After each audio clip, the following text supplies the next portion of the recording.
Picture this. A young soldier, barely 20 years old, kneels in the mud behind a crumbling stone wall. His hands are trembling, not from fear, but from exhaustion. He hasn't slept in 3 days. The letter in his pocket, the one he wrote to his mother yesterday, is still unfinished. He never got to tell her that he loves her. He never got to say goodbye. In 6 hours, he will be dead.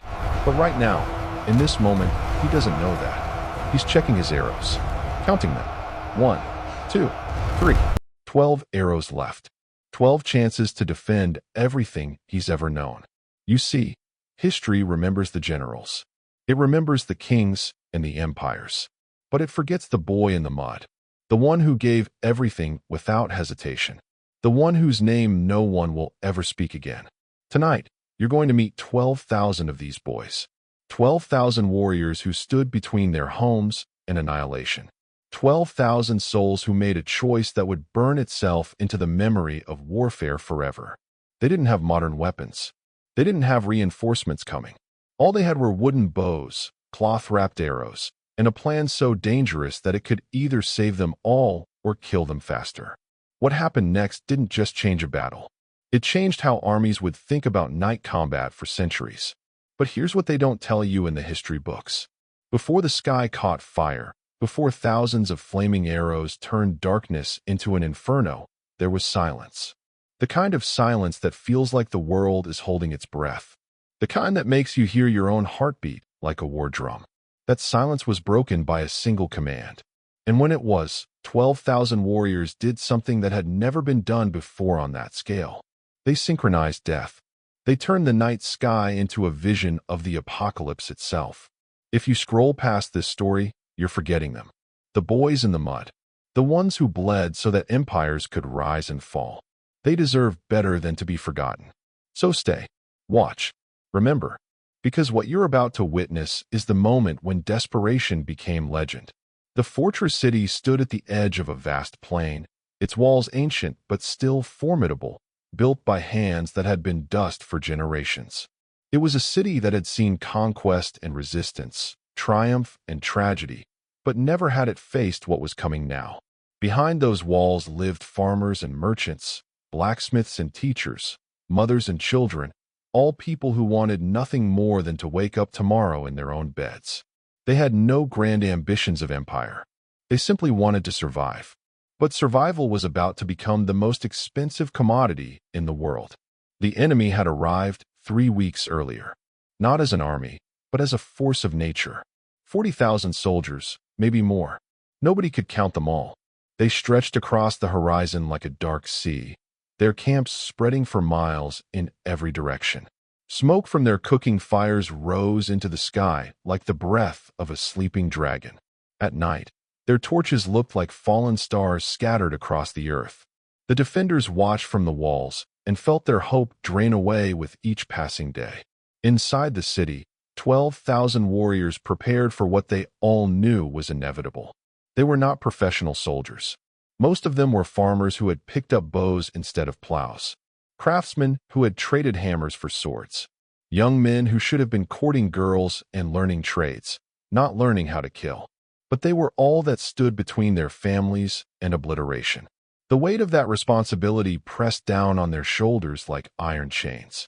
Their commander was a man whose name history would struggle to remember, but whose tactics would never be forgotten. He was not a nobleman. He had not studied warfare in the great academies of distant capitals. He had learned to fight by fighting, to lead by bleeding alongside his men. His face was weathered and scarred, his eyes carrying the burden of every decision that had cost lives.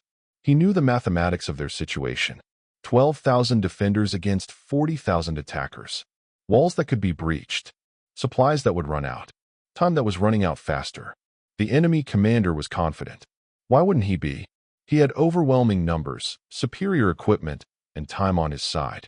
He had siege engines being constructed, towers that would let his men climb over the walls, rams that would smash through the gates.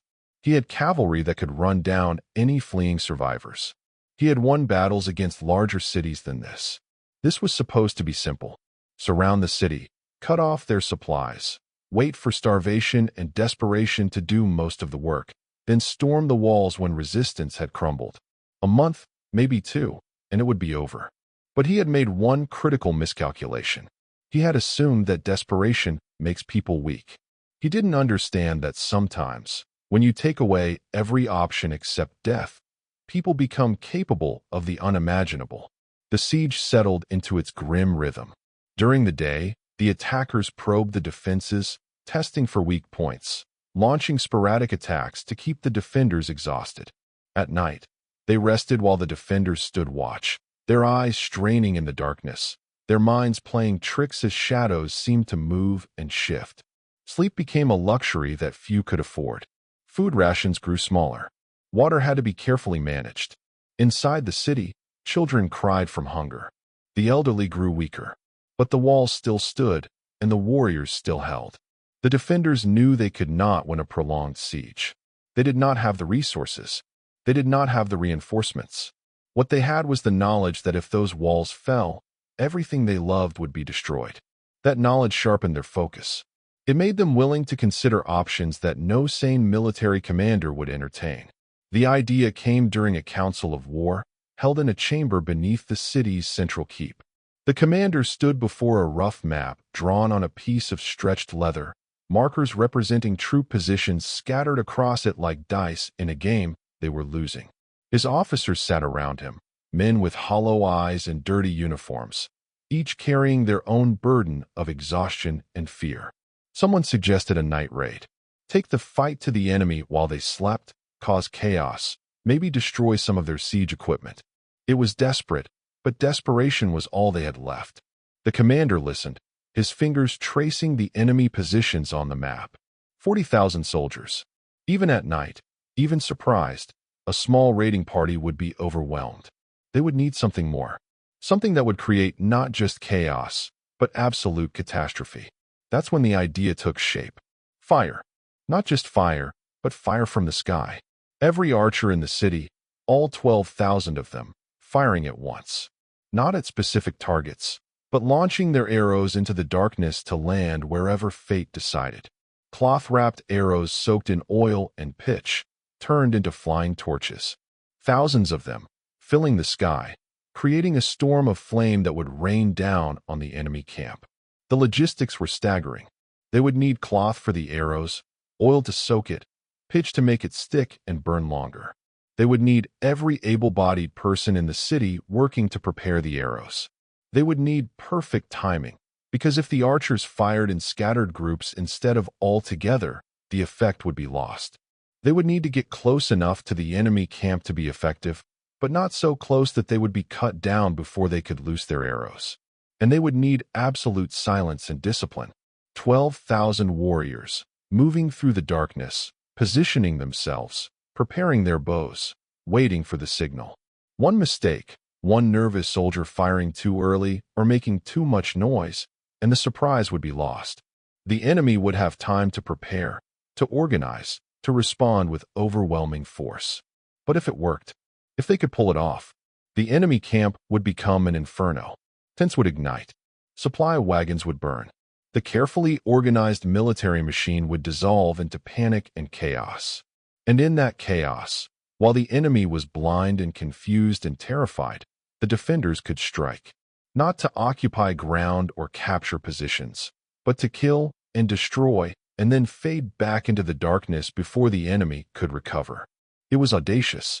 It was dangerous. It gave them maybe a 20% chance of success instead of the 0% chance they currently had. The commander looked around at his officers, seeing in their faces the same calculation he had made. They were dead men either way. At least this way, they would die, fighting on their own terms. The preparation began immediately. Every woman in the city who could sew started tearing cloth into strips. Every man who could walk started collecting oil from lamps and kitchens, pitch from roofs and boats.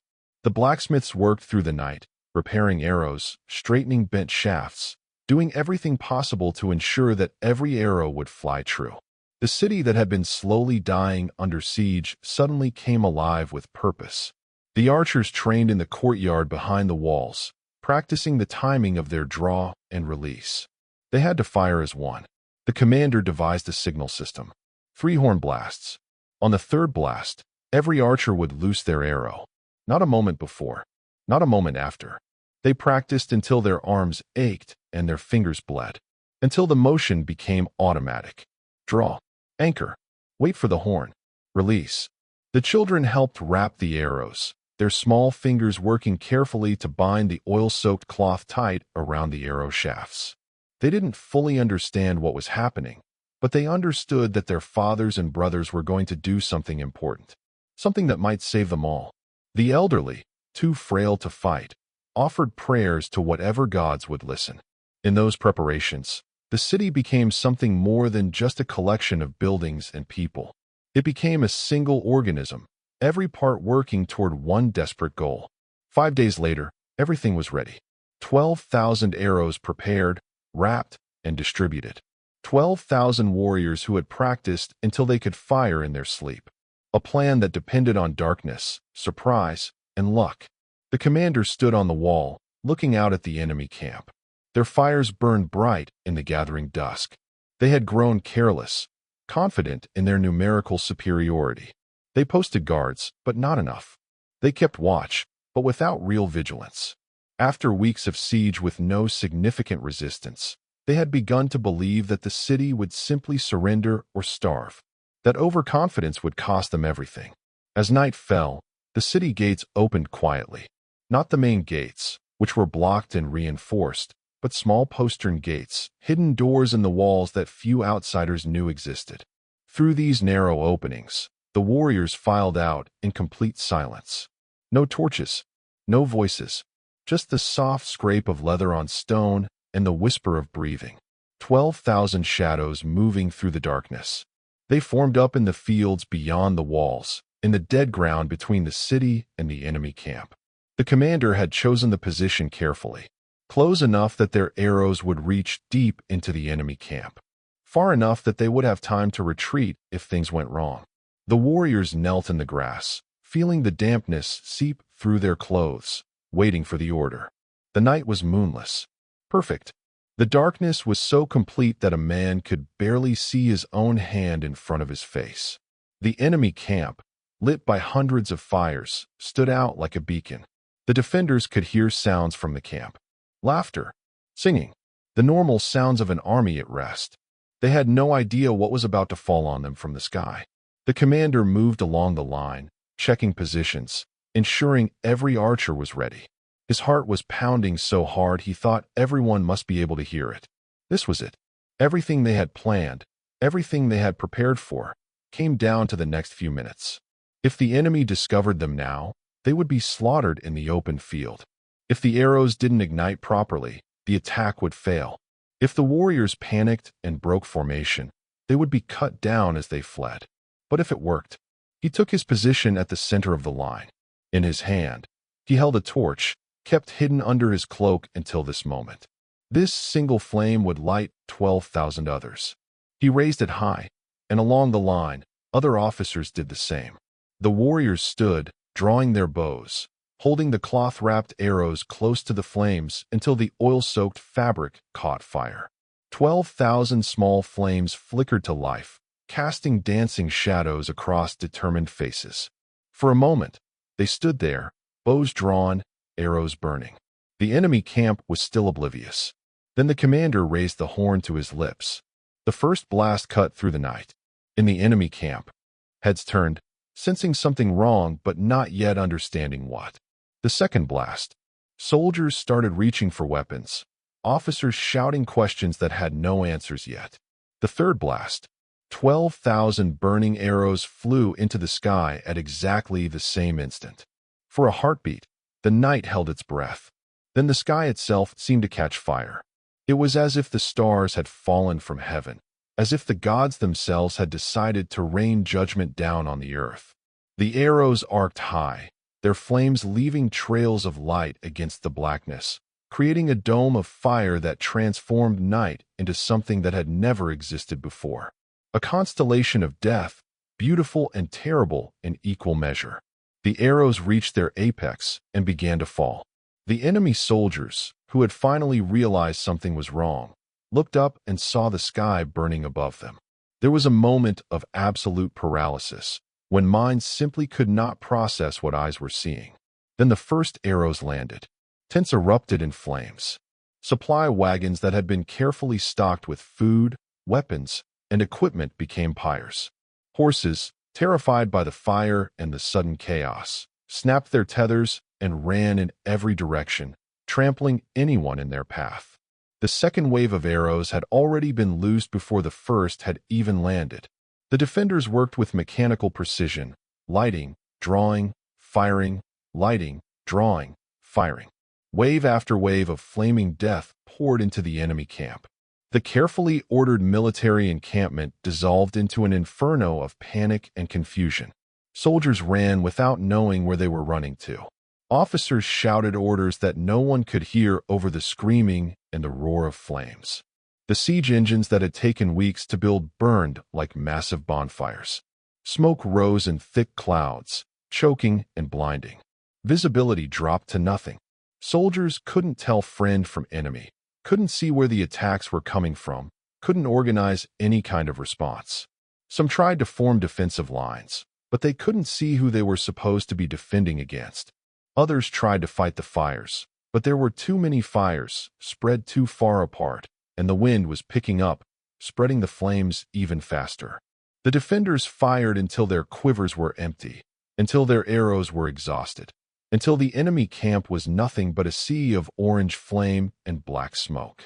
Then, as rehearsed, they melted back into the darkness. Not running, not panicking, but moving in organized units, covering each other, retreating to the safety of the city walls. The enemy was in too much chaos to pursue. They were fighting fires, trying to save equipment, trying to find their units, trying to understand what had just happened. The small gates opened to receive the returning warriors. They filed back into the city, their faces blackened with smoke, their eyes wide with the realization that they had actually survived. Behind them, the enemy camp continued to burn, flames reaching into the sky like accusing fingers. As dawn broke, the full extent of the devastation became clear. The enemy camp was destroyed. Not damaged, not set back, but completely annihilated. Tents reduced to ash. Siege equipment burned to charred timber. Supply wagons gutted. Hundreds of horses dead or scattered. And the bodies. So many bodies. Soldiers who had burned. Soldiers who had been trampled. Soldiers who had died from smoke inhalation or in the panicked stampedes that had swept through the camp. The survivors, those who had made it through the night, were in no condition to continue the siege. They were traumatized, disorganized, their command structure shattered. Officers had been killed in the chaos. Units had been scattered. Morale had been obliterated. By midday, the enemy army began to withdraw, leaving behind the smoldering ruins of what had been an overwhelming force. The siege was over. The city had been saved, not by superior numbers or better equipment or reinforcements from a distant ally. It had been saved by 12,000 warriors who had turned desperation into innovation, who had taken the most basic of weapons and used them in a way that no one had ever attempted before. A coordinated, massive night attack using flaming arrows on a scale that transformed archery into artillery. The victory was complete, but it had not been without cost. Warriors who had stood in the line had been injured. When the enemy managed a few sporadic counterattacks during the retreat, some had not made it back through the gates. But compared to what would have happened if the siege had continued, if the walls had eventually been breached, the losses were minimal. The city mourned its dead, but it lived to mourn them. Word of the battle spread across the region, carried by merchants and travelers and soldiers who had witnessed the aftermath. It entered the realm of legend almost immediately. People struggled to describe what it must have looked like, that moment when 12,000 burning arrows filled the sky. Artists tried to capture it. Poets tried to immortalize it. Military commanders tried to replicate it. But nothing could quite convey the reality of it. The sheer audacity. The perfect execution. The apocalyptic result. The tactic itself became studied in military academies for generations. The principle of coordinated fire, of using massed volleys rather than individual aimed shots, influenced the development of artillery and later, aerial bombardment. The understanding that night attacks could be devastating if properly executed changed how armies defended their camps. The psychological impact of overwhelming, sudden assault became a tool that commanders would seek to exploit in conflicts for centuries to come. But more than the tactical innovations, more than the strategic lessons, the battle represented something fundamental about human nature.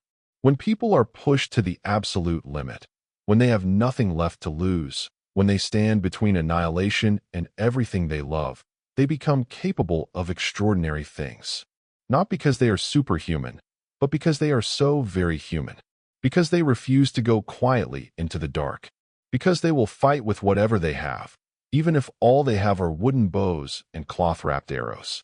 The young soldier who had been kneeling in the mud before the battle, the one with the unfinished letter in his pocket, did survive. He returned to his home, eventually finished that letter, and sent it to his mother. Years later, when he was old and his hands shook too much to hold a bow, he would tell his grandchildren about the night the sky caught fire, about how he had stood in a field with 11,999 other warriors, all of them terrified, all of them determined, all of them lighting their arrows from the same flame. He would tell them about the sound the bows made, 12,000 strings releasing at once, like a giant taking a breath. About the way the arrows looked climbing into the darkness, like fireflies, but deadlier. About the heat he could feel on his face even from hundreds of yards away as the enemy camp became an inferno. About the silence that fell after they had retreated back to the city, when everyone realized they had survived and the siege was over. But mostly, he would tell them about the moment before the first horn blast, when he stood in the darkness with a burning arrow nocked, knowing that his entire world depended on the next few seconds. That moment of absolute focus, absolute commitment, when fear and doubt and exhaustion all fell away and there was only purpose. That moment when 12,000 individuals became one force, one will, one strike. The fortress city still stands today. Its walls have been rebuilt and reinforced over the centuries. Modern roads run where the enemy camp once spread across the plain. The fields where the defenders formed up that night are now farmland again, peaceful and quiet. But on certain nights, when the sky is dark and the wind is still, people say you can still see the ghost light of 12,000 burning arrows arcing through the darkness. A reminder that sometimes the only way to win is to set the sky on fire. The battle became more than just a military victory. It became a symbol, a proof that numbers and resources and overwhelming force are not the only determinants of conflict. That strategy and courage and the willingness to risk everything can overturn even the most impossible odds. That defenders fighting for their homes and families possess a strength that invaders can never match. In the decades that followed, the story was told and retold. Each telling added details, some true, some embellished. But the core remained the same. 12,000 warriors. One coordinated strike. A sky full of fire. An enemy army broken and scattered. A city saved.